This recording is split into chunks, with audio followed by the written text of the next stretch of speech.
Clear Vision TV, bridging ideas to reality. My name is Professor Emmanuel Munishi.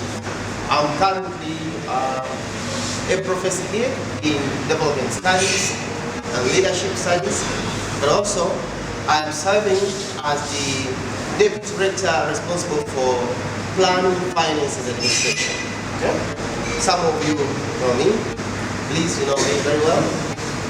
You are almost seeing for almost second time, and those who don't know me will get to know me as the time goes on.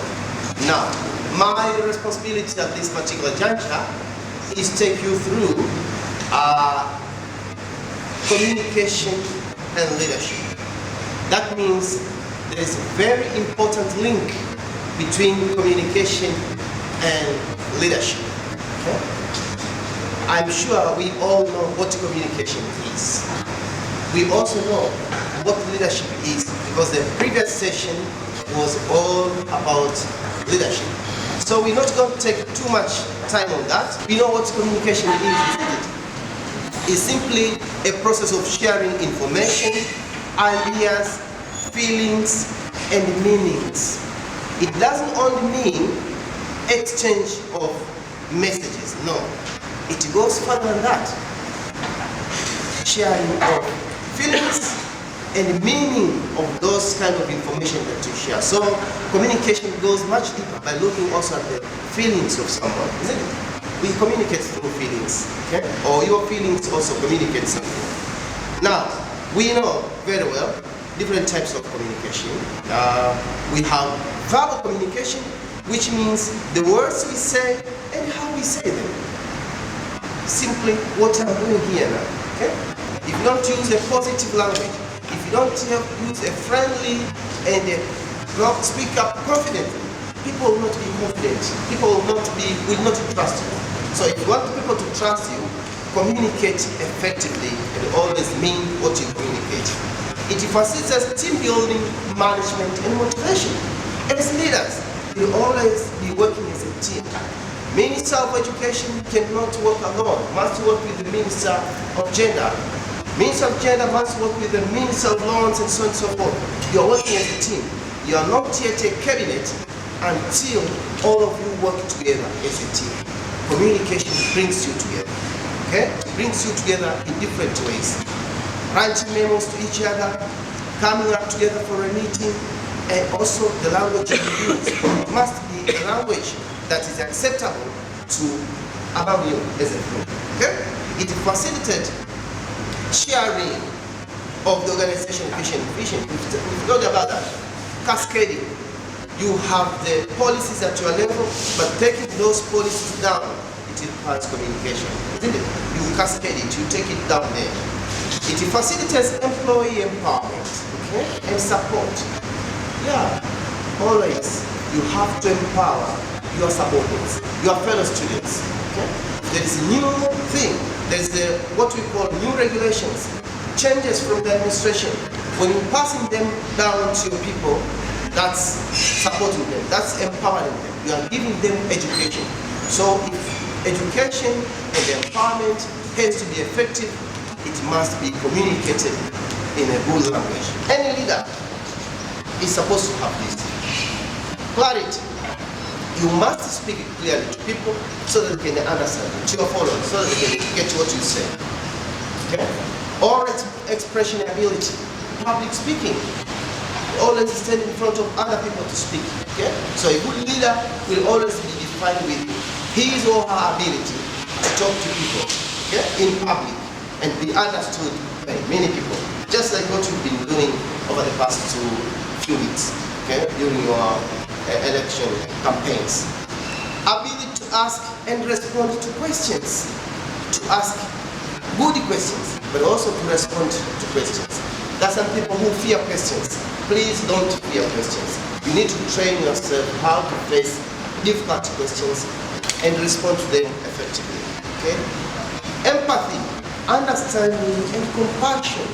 You need to be able to put yourself into the shoes of others. When someone comes to you or someone turns to you for support, you have to listen to this person and show that you have really listened to him or her. We shall come to that when we come to effective listening and emotional intelligence. Receiving and implementing feedback. As a leader, you must be able to receive feedback and criticism, and you must also prepare good environment for feedback. Some people do not like negative feedback. As a leader, you should be prepared for both positive and negative feedback, and then use the feedback to improve your leadership practices. Okay? Displaying appropriate body language. Okay? When you have poor communication in leadership, one, it leads to misinterpretation of information. And you know what is the consequence of misinterpretation of information. When you send a wrong message, what does that mean? It means poor performance, okay? And goal achievement. You will not perform well, and therefore you will not achieve your goal. But it will also lead to poor teamwork and poor relationships in your organization or among your people, because everybody will not be happy with the poor interpretation or will not be happy with the negative message. Okay? Sometimes we say things, sometimes we send messages that we don't intend to say. Why? Because of poor communication. So we need to be very careful with that. But it also leads to lower morale. People will not be motivated anymore to work with you. You'll be just pushing people. Why?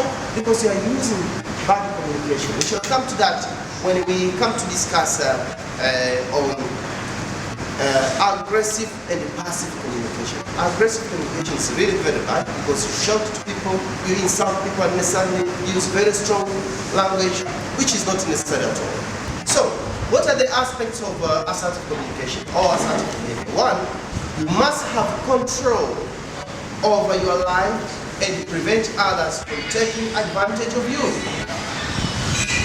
Have control over your life and prevent others from taking control of you. There are some people who are leaders, but they are weak leaders because they cannot communicate firmly. Many people will be taking advantage of you. They know that if they want to pass their agenda, they will come to you because you cannot say no, isn't it? You cannot say no. Why? Because you are afraid of communicating, telling people. When refusing, when you want to turn down someone's request, you don't have to insult him. No, there's a way that you can say no, but this person feels also respected. So you need to learn that so that we become good leaders. Otherwise, people will be taking advantage of you because you cannot express yourself. You cannot communicate in an assertive manner. Being aware of your own rights as well as the rights of other people. We've talked about that. But phrase your messages in polite but in a firm manner. This is a gesture of caring about other people's feelings. Yes. Because sometimes you need to care other people's feelings in your communication. Okay?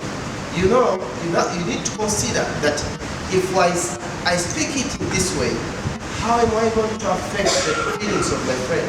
You can speak a good message, but in a negative way. This might lead to someone, might lead to negative messages that may lead to negative emotions as well. People will start crying, for example. People will create an enmity with you, unnecessarily. Why?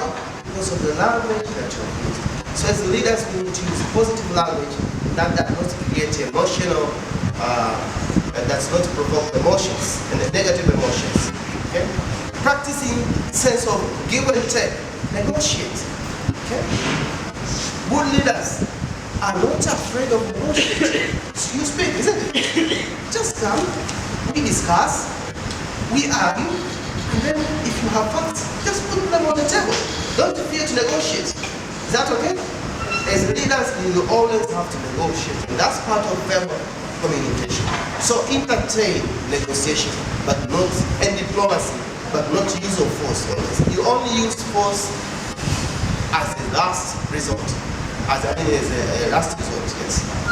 A leader is someone who works through others to inspire changes towards a common goal.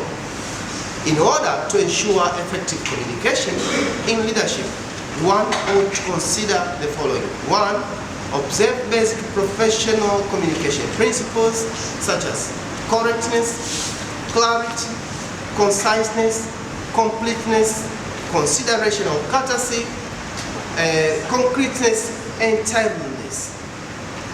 Consider adopting assertive communication, but avoid use of passive as well as aggressive communication. You need also to practice active listening because of its importance. We've discussed that. Use effective body language. And above all, consider application of emotional intelligence, which we have just discussed. Thank you very much for listening.